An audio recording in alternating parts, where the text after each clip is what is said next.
question sur le G20 et la position que le président Sarkozy a décidé des mesures qu'il va prendre après la réunion de G20. De quoi ils vont discuter en G20? Les Chinois, ils ont une trouille réelle qui est beaucoup plus grande, et une peur qui est beaucoup plus grande sur l'état de l'économie réelle que les problèmes financiers. Les problèmes financiers, oui, il y a un risque sur les avoirs européens qu'ils ont.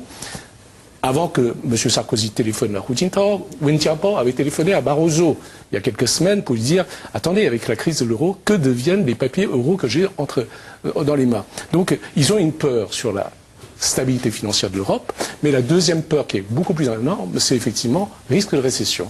Alors, de ce point de vue, les G20 vont discuter de ça, et les Chinois vont pousser, d'après ce qu'ils ont écrit en ce moment, en tout cas, leur but, c'est obtenir finalement de promouvoir la stabilité et d'obtenir la croissance, de maintenir la croissance dans le monde. Attendez, ce qui est frappant, si les Chinois ont peur de la récession, oui, ça veut dire qu'ils n'ont pas du tout envie qu'on nous serre le kiki.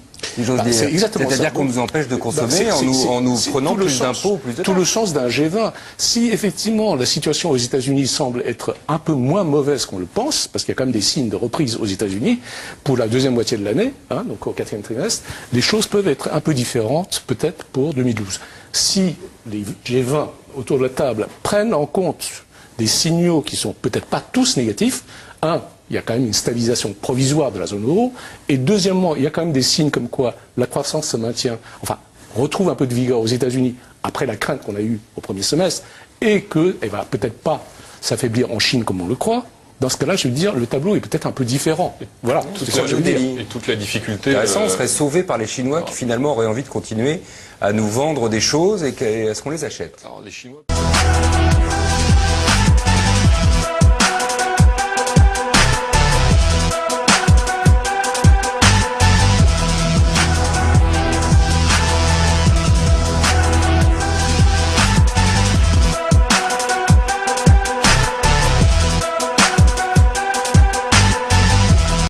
Et selon les dernières statistiques, la demande extérieure en produits chinois a connu une chute libre ces derniers mois. Quant à la demande intérieure, la réduction n'est pas à la même vitesse et le volume reste au-dessus de 50%. L'indice des ordres d'exportation est passé au-dessous de 50% puisque les marchés principaux internationaux sont toujours dans une atmosphère morbide, créant ainsi un nouveau plus bas depuis février 2009. Les secteurs hautement polluants et ceux qui nécessitent une large quantité d'énergie connaissent, eux, une baisse importante. Pendant les 3 premiers semestres de cette année, les exportations étrangères en Chine ont grimpé de 22% et les importations de 27%. Les experts disent que le surplus commercial indique que la Chine est moins dépendante qu'avant de la demande venue de l'extérieur, puisque la demande intérieure s'est étendue. La perspective de la demande extérieure n'est pas optimiste à cause des crises de la dette à cette heure en Europe et aux États-Unis, auxquelles jusqu'à présent on n'a toujours pas de remède. Les marchés autour du monde sont en chute libre. La demande intérieure ne l'est pas pour autant, mais le changement structurel est positif. Le surplus commercial représente 7% du PIB en 2008, qui est revenu à cette heure à 4%.